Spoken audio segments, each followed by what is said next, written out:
continues. This is the day after the last vlog, and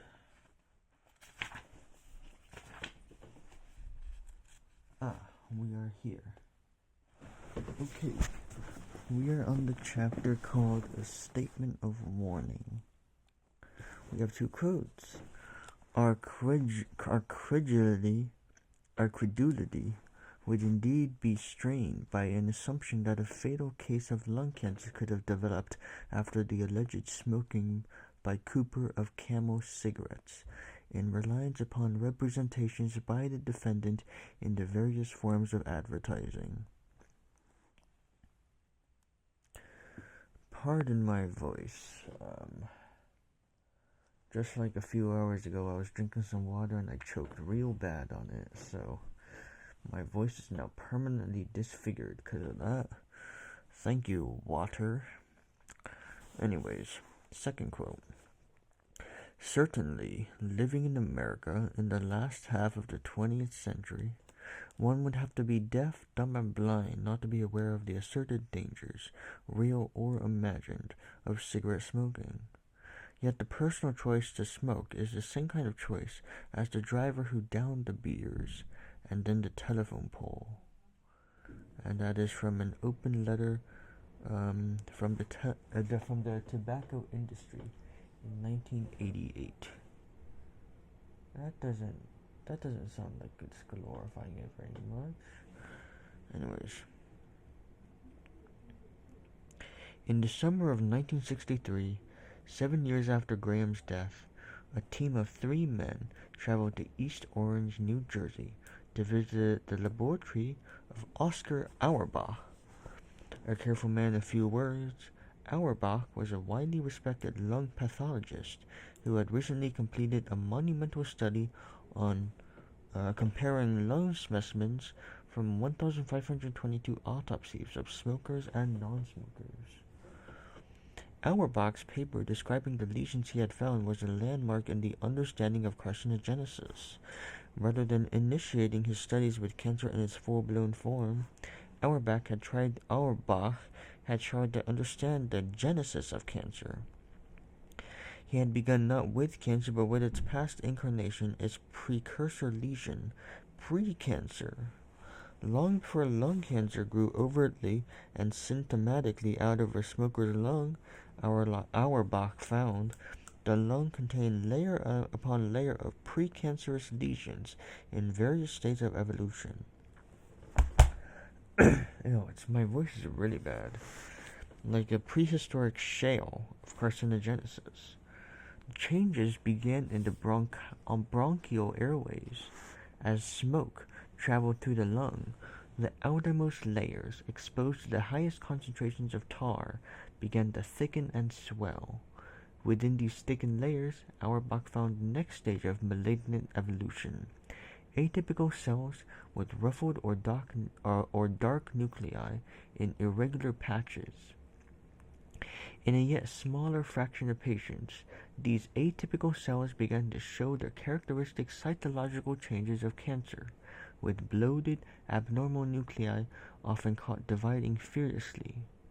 In the final stage, these cell clusters broke through the thin lining of the basement membranes and transformed into frankly invasive carcinoma.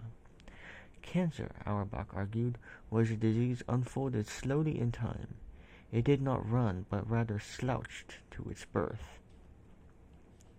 Auerbach's 3 visitors that morning were on a field trip to understand that slouch of carcinogenesis as comprehensively as possible. William Cochrane was an exacting statistician from Harvard.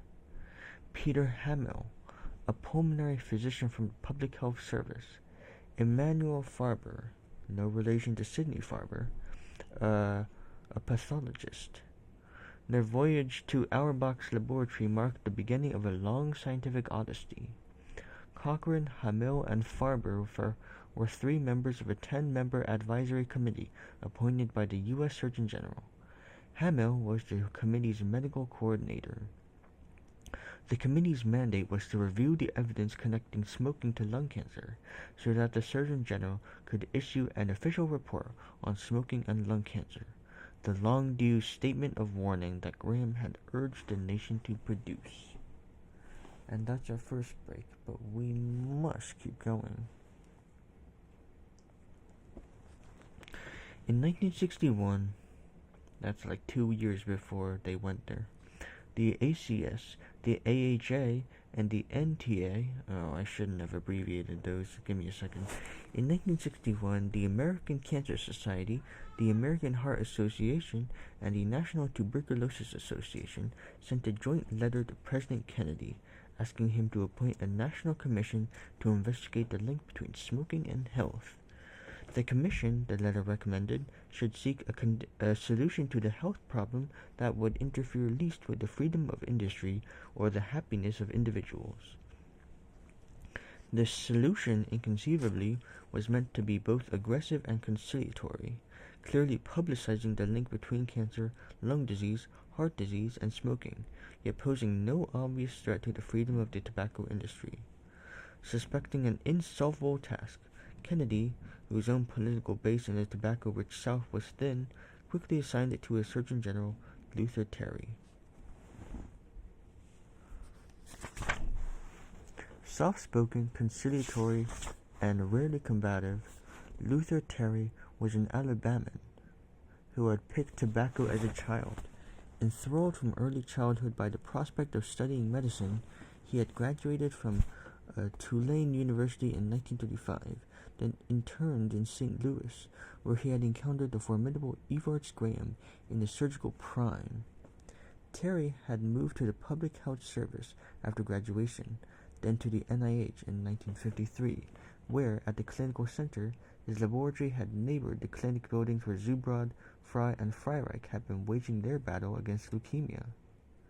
Terry had thus spent his childhood in the penumbra of tobacco and his academic life in the penumbra of cancer. Kennedy's assignment left Terry with three choices. He could quietly skirt the issue, thus invoking the wrath of the nation's three major medical organizations. He could issue a unilateral statement from the Surgeon General's office about the health risks of tobacco, knowing that powerful political forces would quickly converge to neutralize that report. Or he could somehow leverage the heft of science to reignite the link between tobacco and cancer in the public eye. Hesitantly at first, but with growing confidence, a reluctant dragon, as Kenneth Endicott, the NCI director, would characterize him, Terry chose the third path. Crafting a strategy that seemed almost reactionary at first glance, he announced that he would appoint an advisory committee to summarize the evidence on the links between smoking and lung cancer. The committee's report, he knew, would be scientifically redundant. Nearly 15 years had passed since the Dahl and Vinder studies, and scores of studies had validated, confirmed, and reconfirmed the results. In medical circles, the link between tobacco and cancer was such stale news that most investigators had begun to focus on secondhand smoke as a risk factor for cancer. But by revisiting the evidence, Terry's commission would vivify it. It would intentionally create a show trial out of real trials, through bringing the tragedy of tobacco back in the public eye. Terry appointed 10 members to his committee. Charles Lemaitre, from the University of Texas, was selected as an authority on lung physiology. Stanhope Bain Jones, the senior-most member of the committee, was a bearded, white-haired bacteriologist who had moderated several prior committees for the NIH. Sorry, my guttural voice just absolutely slouched there. Louis Fieser, an organic chemist from Harvard, was an expert on chemical carcinogenesis. Jacob Firth from Columbia, a pathologist, was an authority on cancer genetics. John Hickam was a clinical specialist with a particular interest in heart and lung physiology. Walter Burdett, a Utah surgeon. That's all. Leonard Schumann, a widely respected epidemiologist. Maurice Sievers, a pharmacologist. William Cochrane, a Harvard statistician. Emmanuel Farber, a pathologist who specialized in cell proliferation. For 9 sessions, spanning 13 months, the team met in a sparsely furnished, neon-lit room in the National Library of Medicine, a modern concrete building on the campus of the NIH. Ashtrays filled with cigarette butts littered the tables. The committee was split exactly 5 to 5 among non-smokers and smokers, men whose addiction was so deep that it could not be shaken, even when deliberating the carcinogenesis of smoke.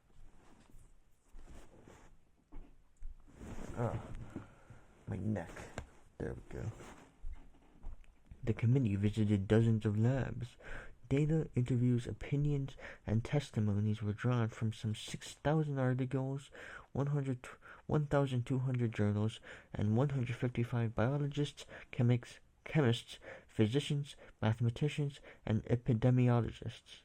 In total, the trials used for the report encompassed studies on about 1,123,000 men and women, one of the largest cohorts. Okay, just gotta make sure you're still recording. One of the largest cohorts ever analyzed in an epidemiological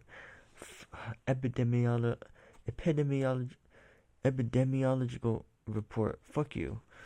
Each member of the committee brought insight into a unique dimension of the puzzle.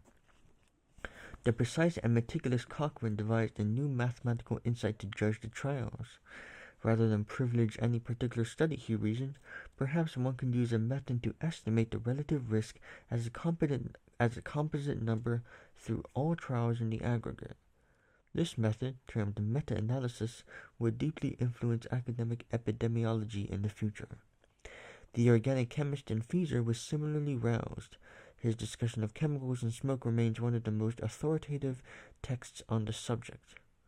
Evidence was culled from animal experiments, from autopsy series, from 36 clinical studies, and crucially, from 7 independent prospective trials. Piece by piece, a highly incontrovertible and consistent picture emerged. The relationship between smoking and lung cancer, the committee found, was one of the strongest in the history of cancer epidemiology, remarkably significant, remarkably conserved between diverse populations, remarkably durable over time, and remarkably reproducible in trial after trial. Animal experiments demonstrating a causal link between smoking and lung cancer were inconclusive at best, but an experiment was not needed, at least not an experiment in the traditional sense of the word. The word cause, the report read, leaning heavily on Hill's prior work, is capable of conveying the notion of a significant, effectual relationship between an agent and an associated disorder or disease in the host. Granted that these complexities were recognized, it is to be noted clearly that the committee's considered decision was to use the words a cause or a major cause in certain conclusions about smoking and health. In that single, unequivocal sense, the report laid 3 centuries of doubt and debate to rest. Cool, that was our second break, but we must move forward.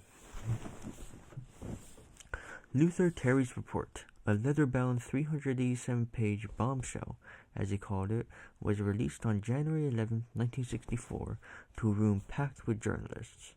It was a cool Sunday morning in Washington, deliberately chosen so that the stock market would be closed, and thus bolstered against the financial pandemonium expected to accompany the report. To contain that bomb, the doors to the State Department auditorium were locked once the reporters filed in. Terry took the podium. Why am I stammering all of a sudden?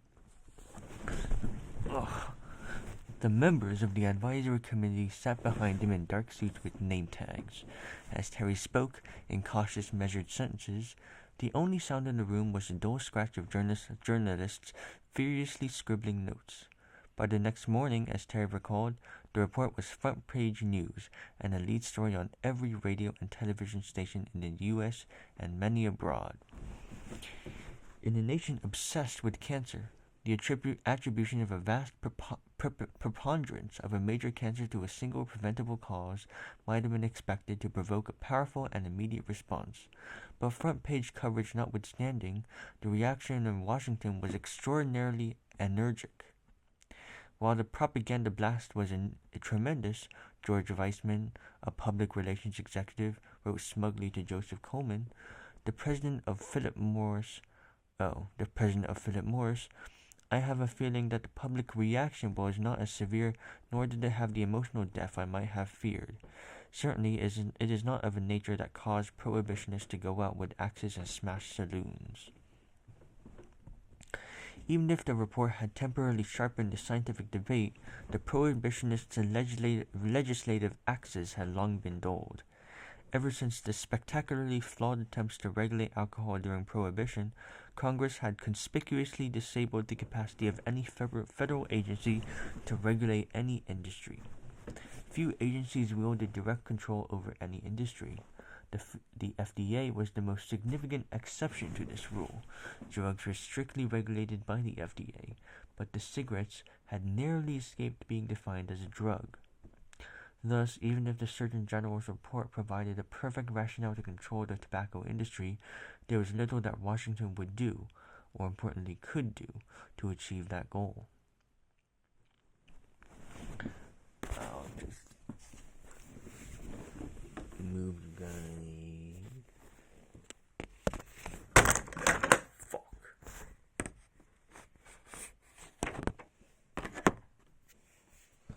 That's a good little background. Look at this. Cool. It fell upon an altogether odd backwater agency of Washington to cobble together to challenge the cigarettes. The Federal Trade Commission, or FTC, was originally conceived to regulate advertisements and claims made by various products, whether Carter's liver pills truly contained liver, or whether a product advertised for balding truly grew new hair. For the large part, the FTC was considered a moribund, torpid entity, thin in authority and long in the tooth. In 1950, for instance, the year that the Dahlhill and Vinder-Graham reports had sent shockwaves throughout academic medicine, the Commission's shining piece of lawmaking involved policing the proper use of the various words to describe health tonics, or perhaps more urgently, the appropriate use of the terms slip-proof and slip-resistance versus slip-retardant to describe floor wax. The FTC's destiny changed in the summer of 1957.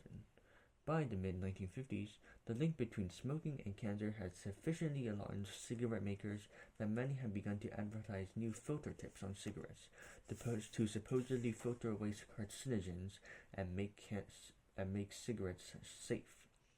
In 1957, John Blatnick, a Minnesota chemistry teacher turned congressman, hauled up the FTC for neglecting to investigate the veracity of this claim. Federal agencies could not directly regulate tobacco, Blatnick observed, but since the FTC's role was to regulate tobacco advertisements, it could certainly investigate whether filtered cigarettes were truly as safe as advertised. It was a brave, innovative attempt to bell the cat, but as with so much of tobacco regulation, the actual hearings that ensued were like a semiotic circus. Clarence Little was asked to testify, and with typically luminous audacity, he argued that the question of testing the efficacy of filters was immaterial, because, after all, there was nothing harmful to be filtered out anyway. Shut the fuck up. The Blatnick hearings thus produced few immediate results in the late 1950s, but having been incubated over 6 years, they produced a powerful effect. The publication of the Surgeon General's report in 1964 revived Blatnick's argument. The FTC had been revamped into a younger, streamlined agency. Within days of the report's release, Reports release, fuck you, a team of youthful lawmakers began to assemble in Washington to revisit the notion of regulating tobacco advertising. Merely a week later, in January 1964, the FTC announced that it would pursue the lead. Given the link between cigarettes and cancer, a causal link, as recently acknowledged by the Surgeon General's report, cigarette makers would need to acknowledge this risk directly in advertising for their products.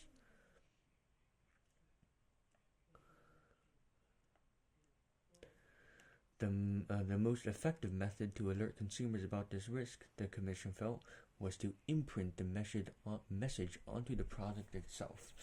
Cigarette packages were thus to be labeled with caution: cigarette smoking is dangerous to health. It may cause death from cancer and other diseases. The same warning label was to be attached to all advertisements in the print media. As news of the proposed FTC action moved through Washington, panic spreads throughout the tobacco industry. Lobbying and canvassing by cigarette manufacturers to prevent any such warning label reached a febrile pitch. Desperate to halt the FTC's juggernaut, the tobacco industry leaned on Abe Fortas, President Johnson's friend and legal advisor, and soon-to-be Supreme Court Justice, and Earl Clements, the former governor of Kentucky, who had become Little's replacement at the Turk in 1959. Led by Clements and Fortas, tobacco makers crafted a strategy that, at first glance, seemed counterintuitive. Rather than being regulated by the FTC, they voluntarily requested regulation by Congress.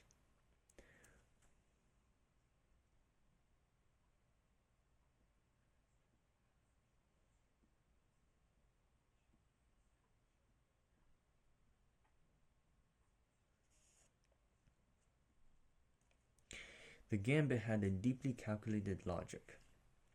Congress, it was well known, would inherently be more sympathetic to the interests of tobacco makers.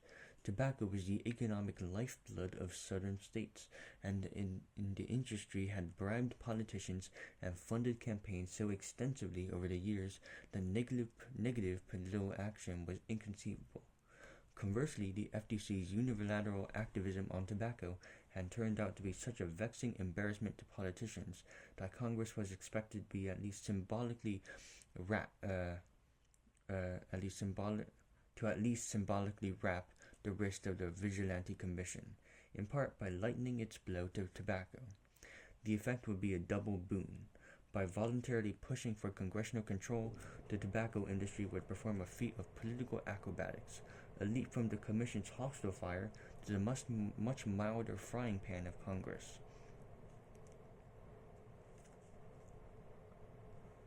So it proved to be. In Congress, the FTC's recommendation was diluted and rediluted as it changed hands from hearing to hearing and committee to subcommittee, leading to a denervated and attenuated shadow of the bill's former self. Entitled the Federal Cigarettes Labeling and Advertising Act, FCLLA, of 1965, it changed the FTC's warning label to caution: cigarette smoking may be hazardous to your health. The dire, potent language of the original label, most notably the words cancer, cause, and death, was expunged. To ensure uniformity, state laws were also enfolded into the FCLAA, in effect ensuring that no stronger warning label could exist in any state in America. The result, as the journalist Elizabeth Drew noted in the Atlantic Monthly, was an unabashed act to protect private industry from government regulation. Politicians were far more protective of the narrow interests of tobacco than of the broad interests of public health. Tobacco makers need not have bothered inventing protective filters, Drew wrote dryly. Congress had turned out to be the best filter yet.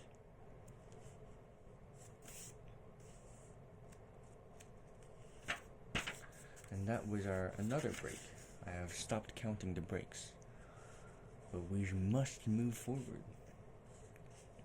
The FCLOA bill was a disappointment, but it galvanized anti-tobacco forces. The twisting of an unknown piece of trade law into a regulatory noose for tobacco was both symbolic and strategic. An unregulatorable industry had been brought to heel, even if partially so. In 1966, a young attorney barely out of law school, John Banjaf pushed that strategy even further.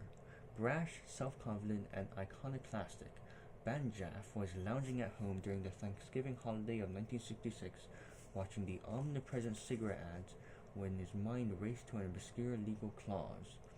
In 1949, Congress had issued the Fairness Doctrine, which held that public broadcast media had to allow fair airtime to opposing viewpoints on controversial issues. Congress had reasoned that since the broadcast media used a public resource, airwaves, they should reciprocate by performing a public function by providing balanced information on controversial issues. Man, I wish that were the case. Okay. The doctrine was little known and little used, but Banjaf began to wonder whether it could be applied to cigarette advertising. The FTC had attacked the disingenuousness of the tobacco industry's advertising efforts. Could a parallel strategy be used to attack the disproportionality of its media presence?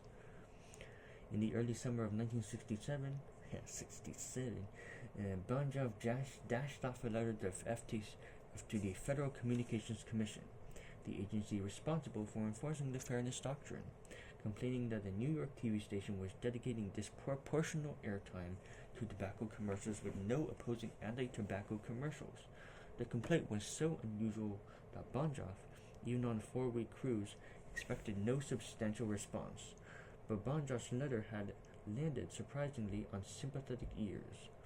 The FCC's General Counsel, Henry Geller, an ambitious reformer with a long-standing interest in public interest broadcasting, had privately been investigating the possibility of attacking tobacco advertising. When Banjaf returned home from the Bahamas, he found a letter from Geller. The advertisement in question clearly promote the use of a particular cigarette as attractive and enjoyable. Indeed, they understandably have no other purpose. We believe that a station which presents such advertisements has the duty of informing its audience of the other side of the controversial issue of public importance, that, however enjoyable, smoking may be a hazard to the smoker's health. With Geller's consent, Banjaf filed his case against the TV station in court. Predictably, tobacco companies protested vociferously, arguing that legal action of this sort would have a chilling effect on free speech and vowing to fight the case to its bitter end. Fuck you. Faced with the prospect of a prolonged court battle, Banjaf approached the American Cancer Society, the American Lung Association, and several other public health organizations for support.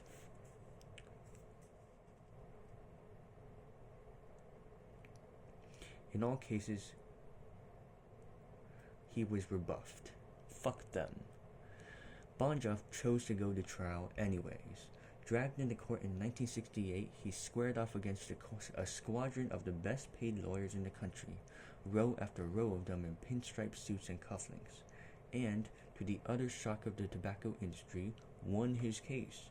The court held that proportional airtime had to be given to pro-tobacco and anti-tobacco advertising. The FCC and Geller leapt back into the arena.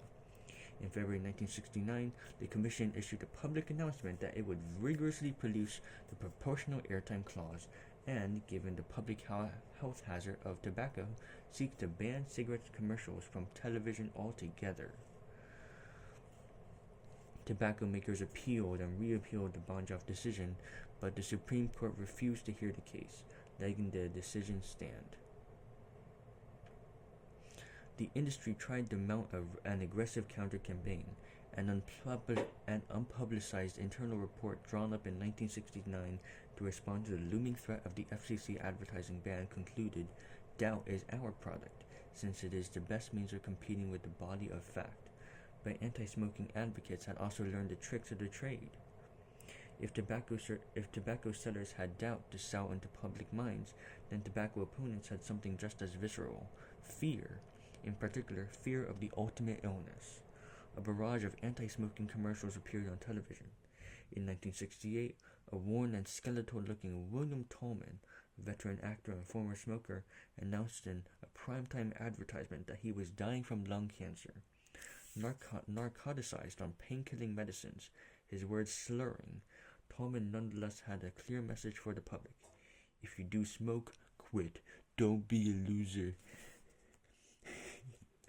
In late 1970, faced with a daily brunt of negative publicity, tobacco makers voluntarily withdrew cigarette advertising from broadcast media, thus nullifying the need for a proportional representation of anti-tobacco commercials. The last cigarette commercial was broadcast on television on January 1st, 1971. At 11:59 p.m. on the first night of the new year, the Virginia Slim slogan, "You've come a long way, baby," flashed momentarily on TV screens, then vanished forever. Tolman did not live to see that final advertisement. He had already died in 1968 of lung cancer that had metastasized to his liver, bones, and brain.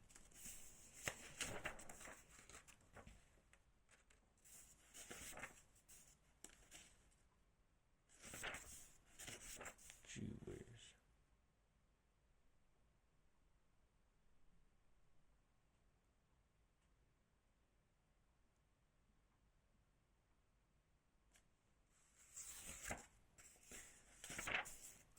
The mid-1970s thus marked the beginning of the end of an extraordinary era for the tobacco industry.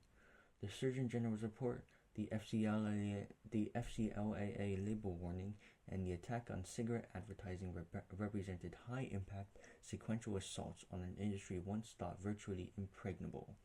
It is difficult to quantify the precise impact of any of these individual strategies, but these attacks coincided with a notable change in the trajectory of tobacco consumption. Having risen unfailingly for nearly 6 decades, annual cigarette consumption in America plateaued to about 4,000 cigarettes per capita. The campaign against tobacco now needed one last strategy to consolidate these victories and drive them home to the public. Statistics, the journalist Paul Brodeur once wrote, are human beings with the tears wiped off, and thus far the anti-tobacco campaign had offered plenty of statistics, but with the human victims of tobacco somehow effaced. Litigation and regulation had occurred seemingly in the abstract. The FCLA warning label action and the fairness doctrine case had been fought on behalf of cigarette victims, but faceless and nameless ones.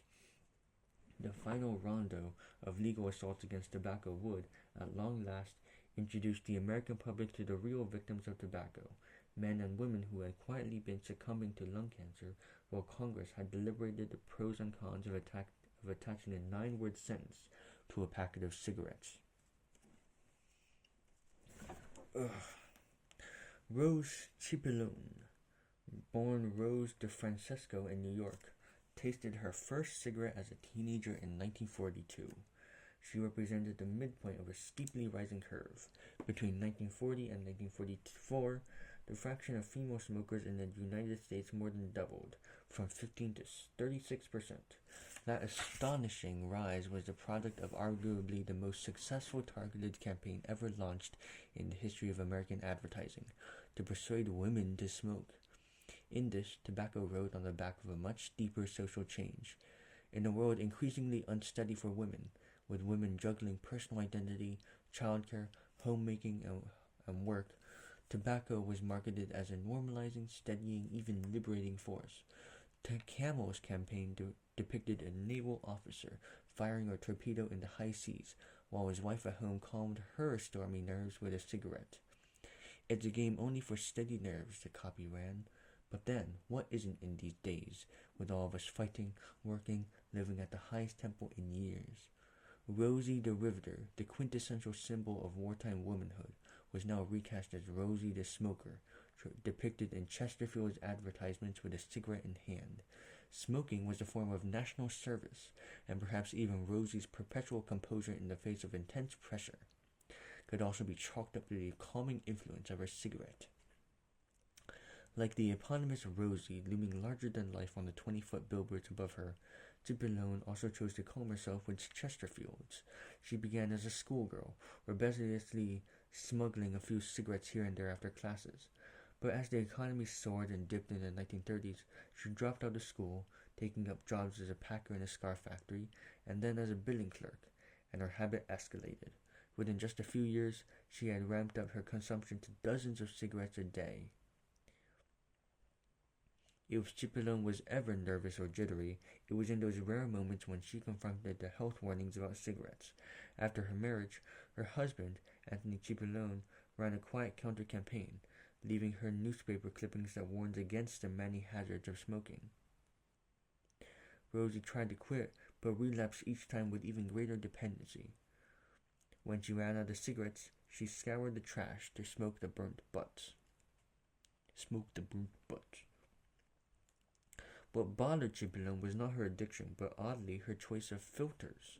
In 1955, when Liggett introduced a new filter-tip cigarette named L&M, she switched brands expectantly, hoping that the advertised milder, low-tar, low-nicotine would be safer. The quest for the safe cigarette turned into a minor obsession for Cipollone. Like a serial monogamist of cigarettes, she bounced and rebounded from brand to brand, hoping to find the one that might protect her. In the mid-1960s, she switched to Virginia Slims, reasoning perhaps that a cigarette marked exclusively for women might contain less tar. In 1972, she switched yet again to Parliaments, which promised a longer, recessed filter that might insulate a smoker's lips from the smoking tip. 2 years later, she switched again, this time to True cigarettes because, as she would later describe in court to an astounded jury, the doctor recommended them. He said to me, "You smoke, and you might as well smoke these," and took out of his coat pocket a packet of cigarettes. In the winter of 1981, Cipollone developed a cough. A routine chest X-ray to evaluate the cough revealed a mass in the upper lobe of her right lung. A surgical biopsy revealed lung cancer. In August 1983, metastatic lung cancer was found all over Cipollone's body, malignant masses in her lungs, bones, and liver. She started chemotherapy but had a poor response. As the cancer advanced into her marrow and burrowed into her brain and spinal cord, she was confined to bed with shots of morphine to relieve her pain. Cipollone died on the morning of October 21st, 1984. She was only 58 years old. Ugh, man.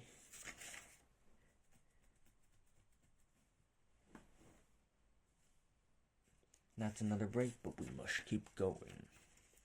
Mark Edel, a New Jersey attorney, heard of Cipollone's diagnosis 11 months before her death. Ambitious, canny, and restless, Edel possessed a deep knowledge of tort litigation. He had defended asbestos manufacturers against product liability suits in the 1970s, and was looking for an iconic victim of cigarette smoke to launch a legal attack on tobacco. In the summer of 1983, Edel thus traveled to the sleepy suburban town of Little Ferry to visit Rose Cipollone and her family. Realizing that she was dying, he urged the Cipollones to file their suit against the 3 cigarette manufacturers whose products Rose had extensively used: Liggett, Lorillard, and Philip Morris.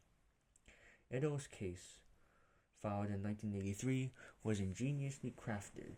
Previous cases against tobacco companies had followed a rather stereotypical pattern. Plaintiffs had argued that they had personally been unaware of the risks of smoking.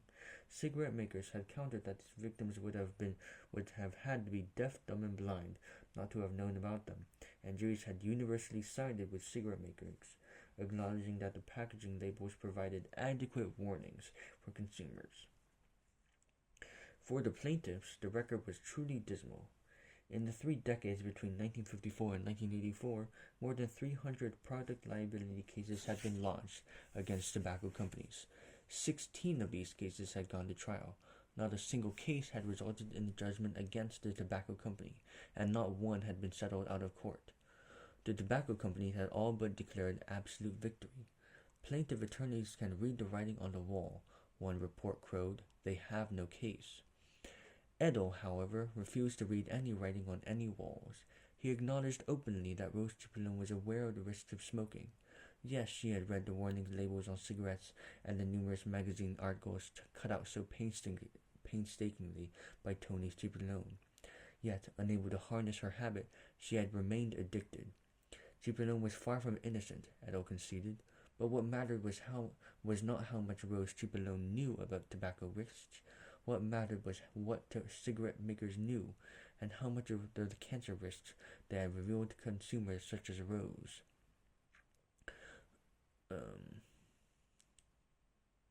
The argument took the tobacco companies by surprise. Edel's insistence that he needed to know what cigarette makers knew about smoking risks allowed him to ask the courts for unprecedented access to the internal files of Philip Morris, Leggett, and Lorillard. Armed with powerful legal injunctions to investigate these private files, Edel unearthed the saga of epic perversity.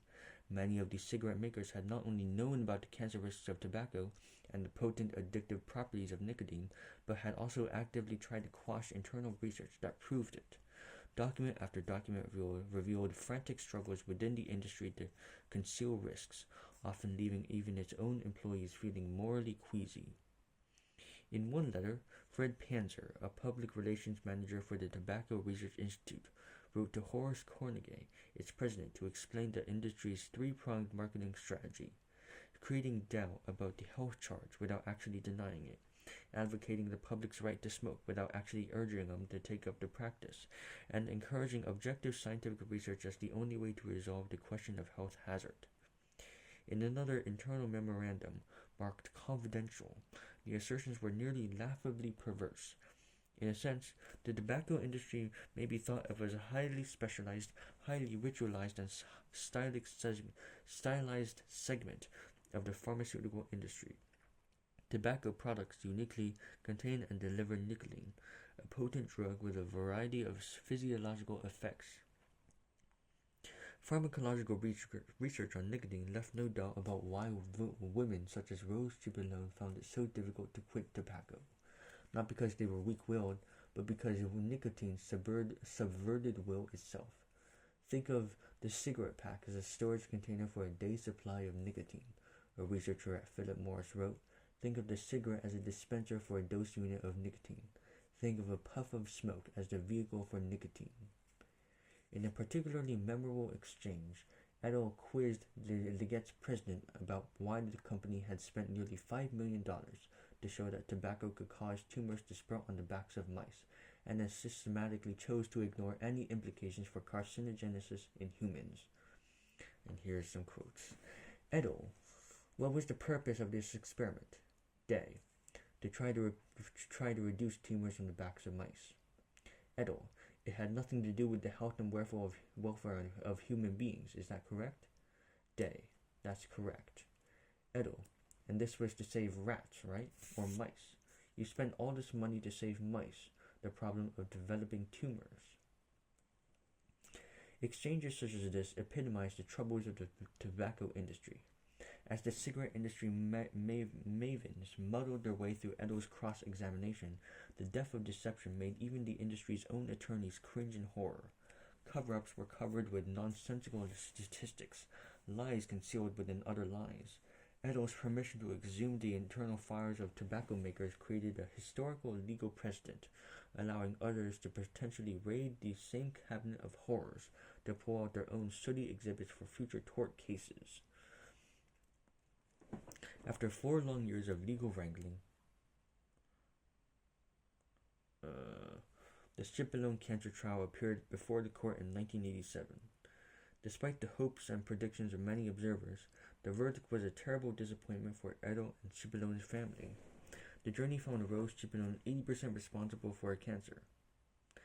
Leggett, the maker of the brand that she had smoked before 1966, i.e. before the warning labels had been mandated, was assigned the rest of the responsibility, 20%. Philip Morris and Lorillard got off scot-free. The jury awarded Anthony Chipolone $400,000 in damages, barely enough to cover even the clerical costs of 4 years of obsessive litigation. If this was counted as a win, then, as the tobacco industry pointed out gleefully, it was the very definition of a Pyrrhic victory. Yet the real legacy of the Chipolone case had little to do with legal victories or losses.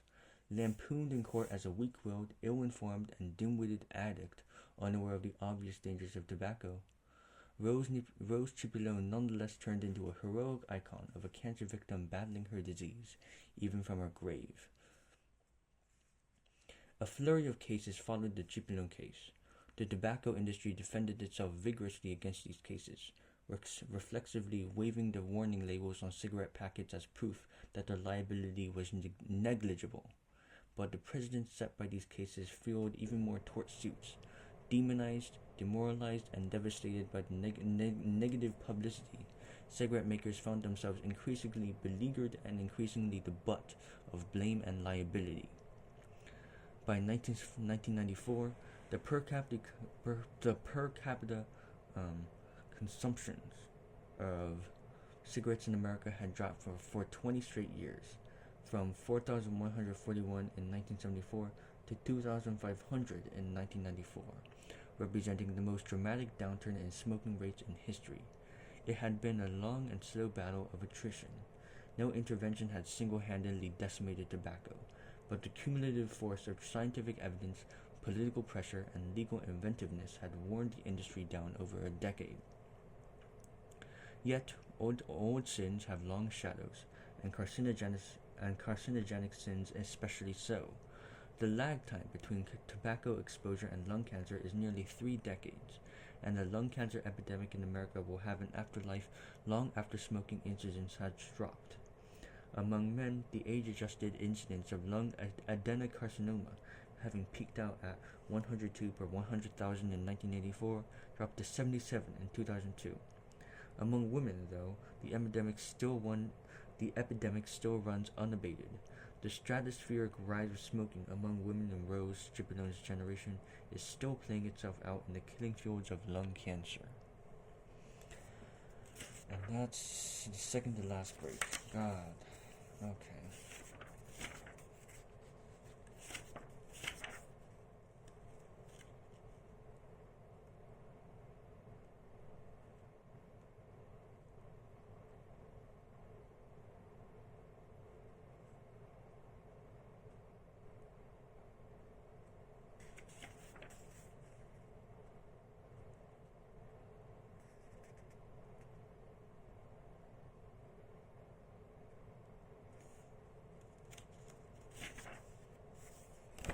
Man, okay.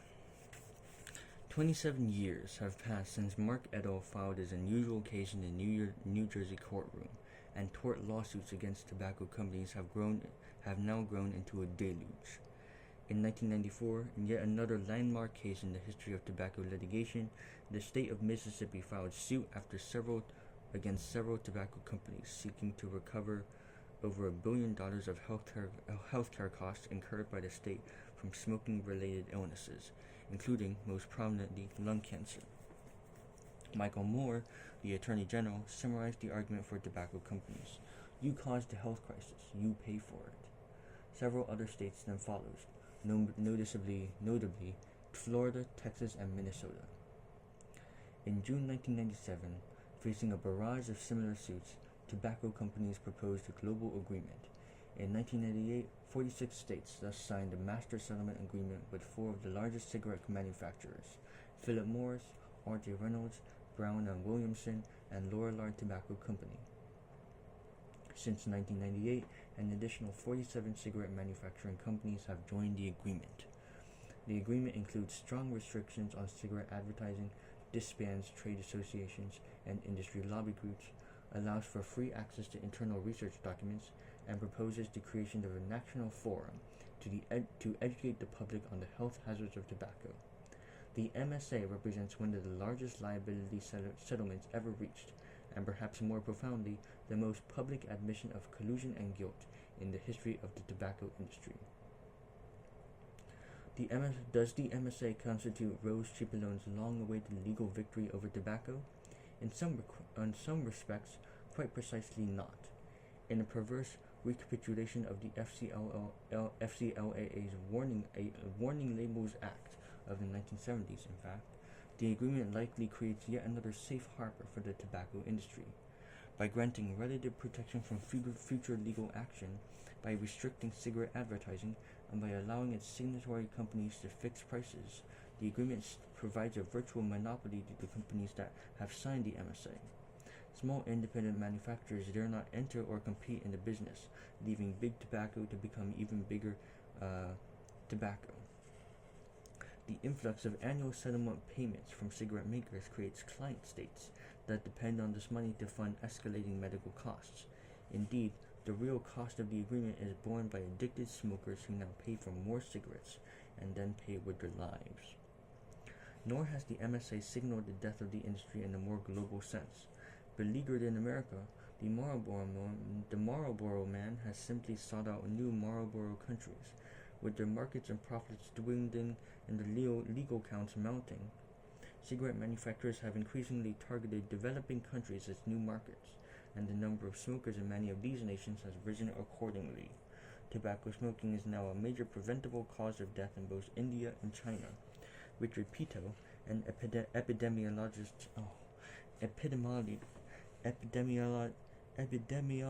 in Oxford, and a close collaborator of Richard Dahl, recently estimated that the number of smoking-related deaths among adults in India would rise to 1 million per year in the 2010s and continue to rise in the next decade. In China, lung cancer is already a leading cause of death attributable to smoking in men. This steady assault of tobacco on the developing world has been accompanied by bold political maneuvering backstage. In 2004, health companies signed a barely publicized agreement with the Ministry of Health in Mexico that provides generous contributions from the tobacco makers to a public health insurance program in return for sharply reduced regulations on cigarette package warnings and advertisements, in effect robbing Pedro to pay Paulo, as a recent editorial noted. In the early 1990s, a study noted, British American Tobacco signed a similar agreement with the government of Uzbekistan to establish a production monopoly, then lobbied vigorously to overturn recent laws that banned tobacco advertising. Cigarette smoking grew by about 8% a year in Uzbekistan after the BAT investment, and cigarette sales increased by 50% between 1990 and 1996. In a recent editorial in the British Medical Journal, Stanton Glantz, an epidemiologist in the University of California, San Francisco, described this as yet another catastrophe in the making. Multinational cigarette companies act as a vector that spreads disease and death throughout the world. This is largely because the tobacco industry uses its wealth to influence politicians to create a favorable environment to promote smoking. The industry does so by minimizing restrictions on advertising and promotion, and by preventing effective public policies for tobacco control such as high taxes, strong graphic warning labels on packets, smoke-free workplaces and public places, aggressive counter-marketing media campaigns, and advertising bans. Unlike mosquitoes, another vector of worldwide disease, the tobacco companies quickly transfer their information and strategies they learn in one part of the world to others. And that's the last break. Man, this is ending on a depressing note.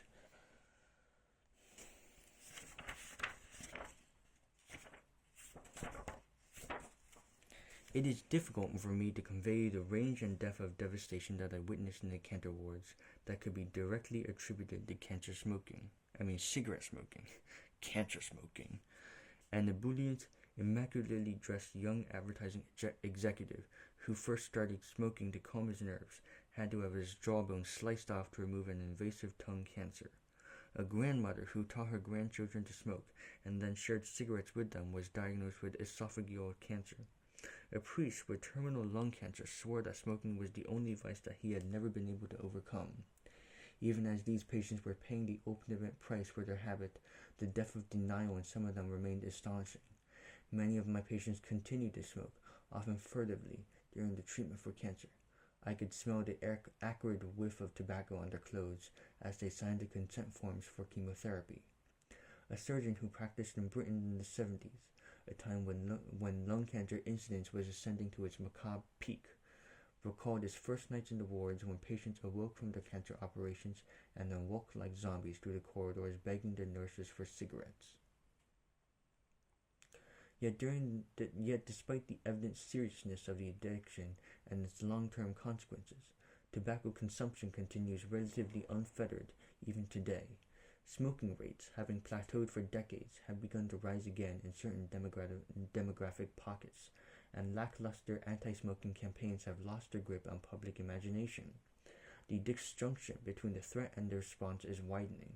It remains an astonishing, disturbing fact that in America, a nation where nearly every new drug is subjected to rigorous scrutiny as a potential carcinogen, and even the bare hint of a substance linked to cancer ignites a firestorm of public hysteria and media anxiety, one of the most potent and common carcinogens known to humans can be freely bought and sold at every corner store for a few dollars.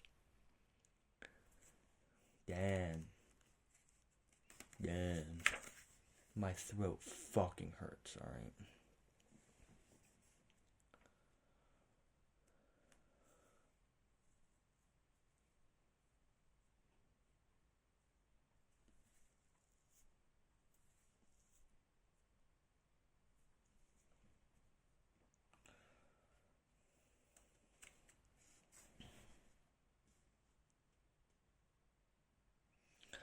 Alright.